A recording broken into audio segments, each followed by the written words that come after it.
Oke, selamat datang kembali di sesi eksplorasi mendalam kita.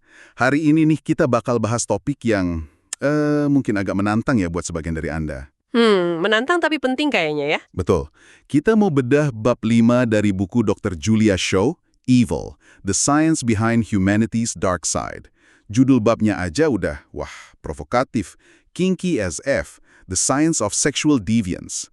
Jadi kita mau lihat apa sih kata sains modern tentang ketertarikan seksual yang sering banget dicap menyimpang sama masyarakat. Kayak SNM, pengalaman coming out, sampai zoofilia juga dibahas. Iya, sumbernya langsung dari buku Dr. Shaw ya. Benar. Misi kita kali ini ya mengurai beberapa gagasan yang udah mapan gitu soal seksualitas, terus parafilia itu istilah teknisnya ya untuk minat seksual yang nggak biasa. Dan gimana masyarakat sering, buru-buru ngasih label mana normal, mana enggak. Tapi kita lihatnya dari kacamata sains di buku ini. Fokusnya ke pemahaman ilmiah di balik keragaman hasrat manusia. Nah, ini penting banget untuk kita ingat bareng-bareng ya. Tujuan kita di sini tuh bukan buat menghakimi, sama sekali bukan. Kita cuma pengen memahami gitu kompleksitas perilaku dan hasrat manusia ini. Dasarnya, ya bukti ilmiah yang ada di sumber Anda ini. Kita lihat data, penelitian, argumen Dr. Shaw, sambil ya berusaha misahin mana fantasi pribadi, mana tindakan nyata yang mungkin merugikan orang lain. Oke, siap. Mari kita mulai dari dasarnya dulu deh.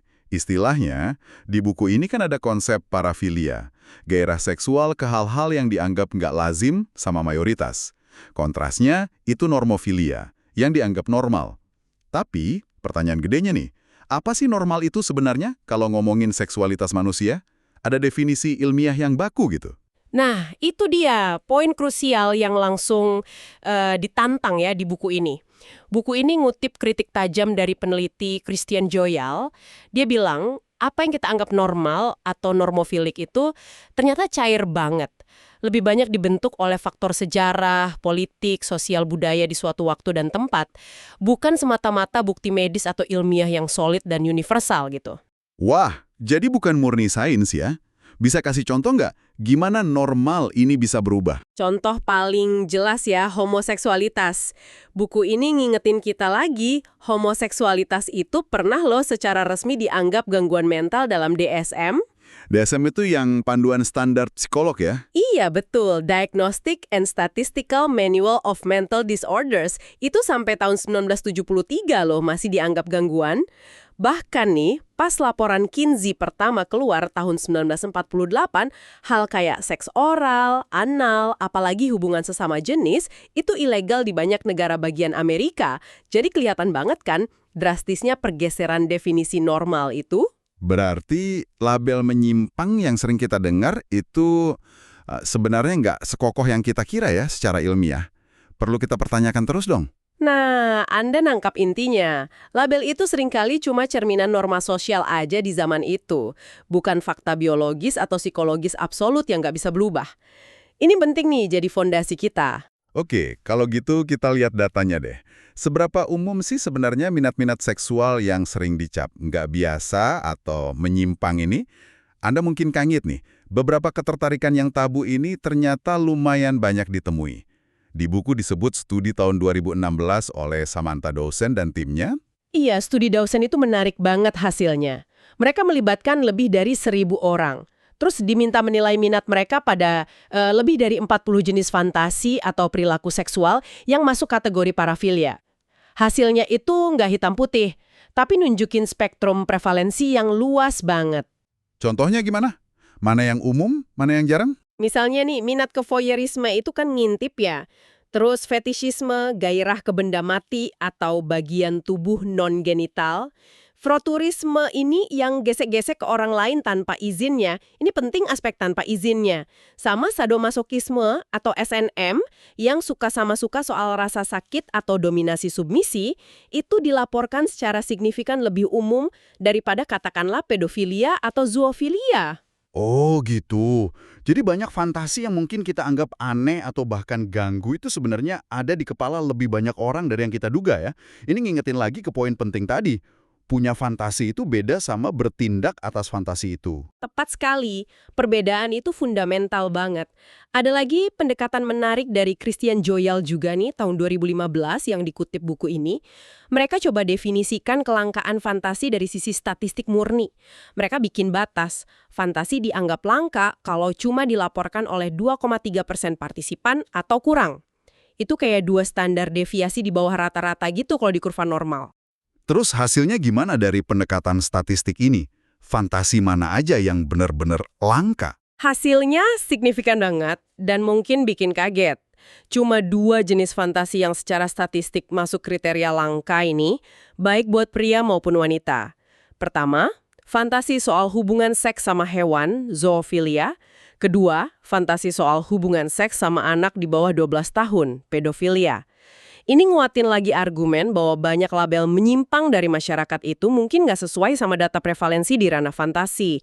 Otak kita kayaknya punya lanskap ketertarikan yang jauh lebih beragam daripada yang diakui sosial. Menarik. Ini bawa kita ke pertanyaan selanjutnya nih. Kalau banyak fantasi nggak biasa ini relatif umum, kenapa reaksi masyarakat seringnya negatif banget ya? Penuh stigma gitu. Buku ini bahas juga kan? Salah satunya lewat contoh homofobia. Ada penelitian klasik yang dikutip soal ini ya. Hasilnya agak ironis. Betul sekali. Salah satu temuan paling menantang yang dikutip di sini itu dari studi tahun 1996 oleh Henry Adams DKDK. Studi ini benar-benar menantang pemahaman kita soal akar homofobia. Mereka ukur dulu tingkat homofobia partisipan pria pakai kuesioner. Nah, bagian menariknya, mereka ukur respons gairah fisik para pria ini pakai alat namanya penil plethysmograph. Oh, alat yang buat ukur gairah fisik secara objektif itu ya? Iya, alat itu ngukur perubahan lingkar penis. Nah, para pria ini disuruh nonton berbagai video erotis, termasuk video homoseksual pria. Terus hasilnya? Pasti mengejutkan. Hasilnya memang ironis banget. Pria yang skor homofobianya paling tinggi di kuesioner, jadi yang secara sadar paling nolak homoseksualitas, malah nunjukin peningkatan gairah fisik paling signifikan pas nonton video homoseksual pria. Para peneliti nyimpulin, homofobia semacam ini bisa jadi terkait sama gairah homoseksual yang nggak disadari atau mungkin disangkal sama orangnya. Mungkin karena ada konflik internal yang dalam banget sama nilai-nilai yang dianut atau takut sama identitas sendiri. Konflik bawah sadar gitu.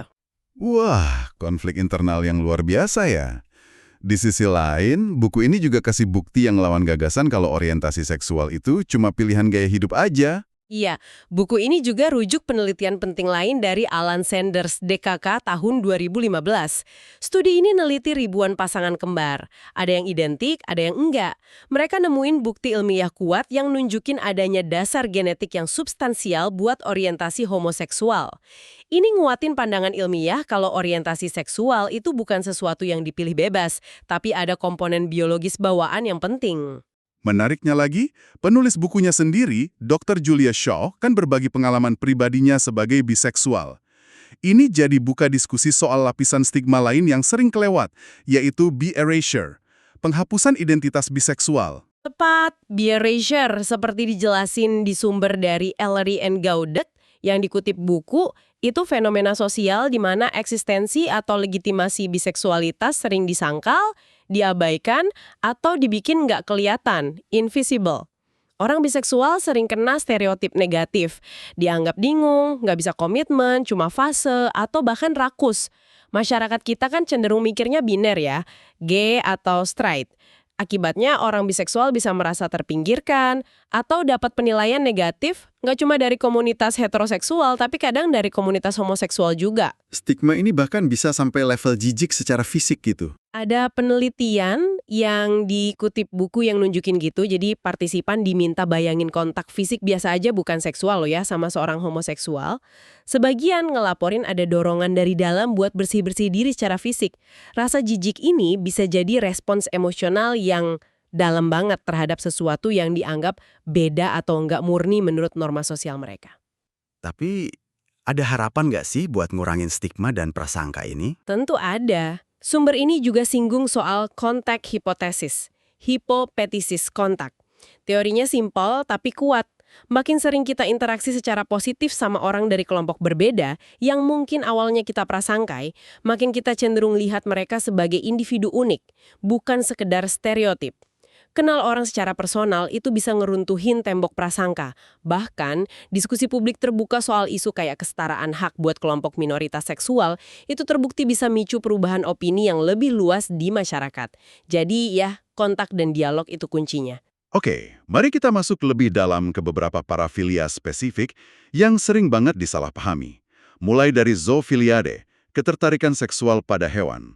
Apa kata sains soal ini berdasarkan buku Dr. Show? Buku ini ngacu ke penelitian penting oleh Williams dan Weinberg tahun 2003. Mereka wawancara mendalam sama orang-orang yang mengidentifikasi diri sebagai zoophiles, kependekan dari zoophils ya. Salah satu temuan kuncinya, bagi banyak dari mereka, ketertarikan ini tuh lebih dari sekedar dorongan seksual aja.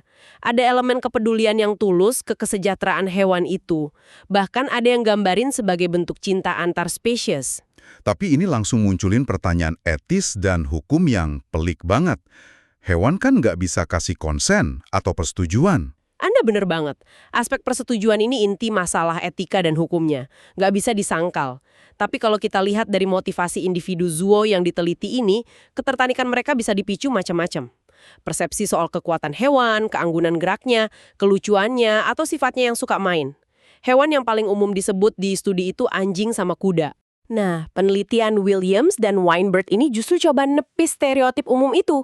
Mereka nemuin partisipan studi mereka nggak sesuai sama gambaran klise orang yang pasti nggak menarik atau nggak punya kesempatan hubungan sama manusia. Peneliti yang bahkan datang ke pertemuan komunitas zoo nyatet kesan kenormalan para partisipan ini dalam hal penampilan dan interaksi sosial. Lalu, kenapa reaksi spontan masyarakat sering negatif banget ya?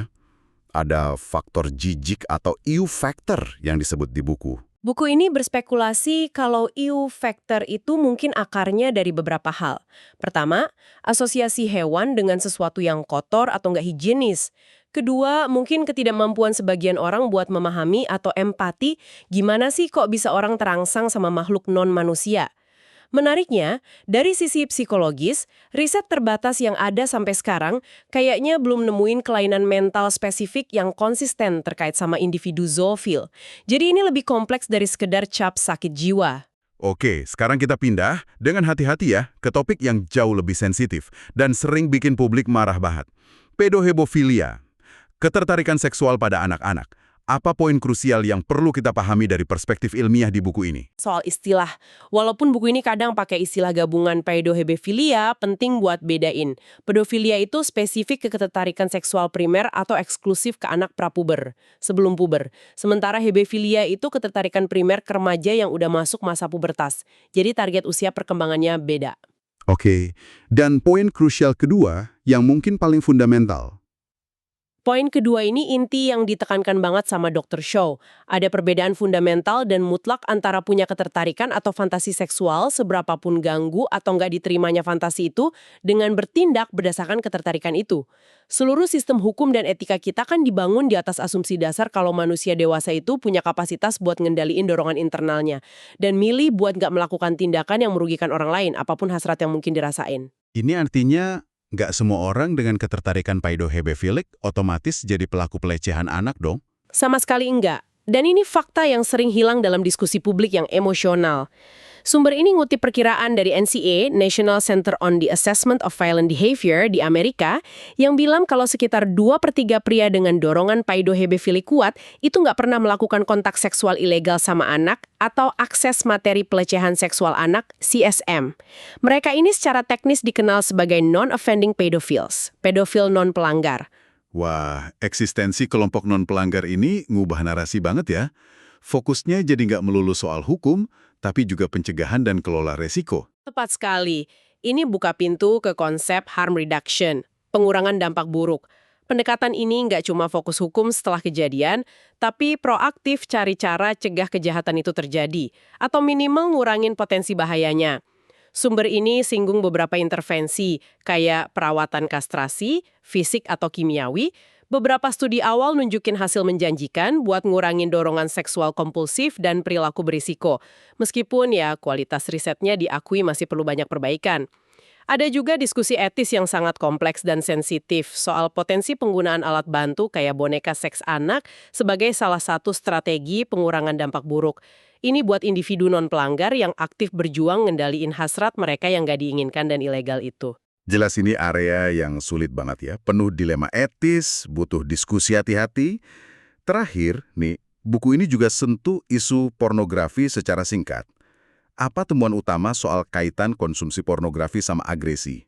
Sumber ini rujuk sebuah meta-analisis, ini studi gabungan dari banyak penelitian ya, biar gambarannya lebih kuat oleh Paul Wright Deka tahun 2016. Meta-analisis ini kaji data dari 22 studi di 7 negara. Temuan utamanya, ada korelasi positif antara tingkat konsumsi pornografi sama kecenderungan melakukan agresi seksual. Korelasi ini terutama kelihatan di agresi seksual verbal, kayak komentar merendahkan atau memaksa secara verbal gitu. Dan menariknya, korelasi ini ditemuin baik pada partisipan pria maupun wanita di berbagai negara yang diteliti. Selain potensi kaitan sama agresi, ada dampak lain yang disinggung nggak? Ya, buku ini juga secara singkat singgung potensi kecanduan dan desensitisasi. Mekanismenya diduga mirip kecanduan lain. Paparan berulang dan intens ke stimulus pornografi bisa bikin sirkuit penghargaan di otak jadi kurang responsif lama-lama. Akibatnya, orang mungkin butuh pornografi yang lebih banyak, lebih sering, atau jenis yang lebih intens dan ekstrim buat capai tingkat gairah atau kepuasan yang sama kayak sebelumnya. Oke, jadi setelah kita jelajahi berbagai sudut pandang ilmiah dari bab 5 buku Dr. Shaw ini, apa aja nih butir-butir kunci yang bisa kita petik buat Anda renungkan? Pertama, jelas banget kalau banyak minat atau fantasi seksual yang sering kita cap menyimpang, itu secara statistik jauh lebih umum daripada yang mungkin kita bayangkan. Kedua, konsep normal dalam seksualitas itu bukan sesuatu yang baku dan universal. Cair banget. Definisi normal ini sangat dipengaruhi konteks waktu, tempat, budaya, bahkan politik. Bukan standar ilmiah kaku. Ketiga, stigma negatif yang sering nempel ke seksualitas non-mainstream itu seringnya lahir dari kombinasi ketidakpahaman, takut sama yang beda, atau respons emosional kayak jijik. Bukan dari penilaian rasional berbasis bukti. Dan mungkin pelajaran terpenting yang harus selalu kita ingat. Ada jurang pemisah fundamental antara punya fantasi atau ketertarikan seksual tertentu dengan memilih untuk bertindak berdasarkan fantasi itu. Terutama kalau tindakannya berpotensi melanggar batas atau bahayain orang lain. Kemampuan kontrol diri itu asumsi dasar hukum dan etika kita. Semua pemahaman ini mestinya dorong kita semua jadi lebih kritis ya sama label-label soal seksualitas. Dan coba pahami nuansa kompleks di baliknya. Coba tanya ke diri Anda, gimana temuan ilmiah ini kayak prevalensi fantasi yang lebih luas atau dasar biologis orientasi seksual menantang asumsi yang mungkin selama ini Anda pegang. Penting banget buat bisa bedain mana perilaku atau ketertarikan yang sekedar beda secara statistik dari mayoritas dan mana yang benar-benar menimbulkan kerugian nyata, baik buat individu maupun masyarakat. Nah, sebagai penutup eksplorasi kita kali ini, sumber ini ninggalin pertanyaan etis yang kompleks banget dan gak gampang dijawab. Terutama soal isu paedohepepilia non-pelanggar tadi. Ini jadi pemikiran lanjutan yang menantang buat Anda bawa pulang dan renungkan. Mengingat bukti ilmiah yang makin kuat nunjukin kalau hasrat atau orientasi seksual seringkali bukan sesuatu yang bisa dipilih sadar kayak milih menu makan malam, gimana masyarakat bisa secara etis nyeimbangin dua tugas krusial yang kadang kelihatan bertentangan? Satu sisi, kewajiban mutlak kita melindungi anak-anak dari segala bahaya dan eksploitasi. Sisi lain, gimana kita bisa dukung individu non-pelanggar yang mungkin lagi berjuang mati-matian lawan ketertarikan yang nggak mereka inginkan, ilegal dan mungkin nyiksa banget buat diri mereka sendiri. Gimana kita lakukan ini tanpa justru dorong stigma lebih lanjut, yang ironisnya malah bisa hambat upaya pencegahan karena bikin orang makin takut cari bantuan atau ngakuin masalahnya. Ini tantangan sosial dan etis yang gak ada jawaban simpelnya. Perlu pemahaman mendalam, empati terukur, kebijakan berbasis bukti, dan dialog yang berani melampaui reaksi instingtif karena takut atau marah semata. Terima kasih sudah menyimak eksplorasi mendalam kita kali ini. Semoga bermanfaat dan memicu refleksi lebih lanjut ya. Sampai jumpa di kesempatan berikutnya.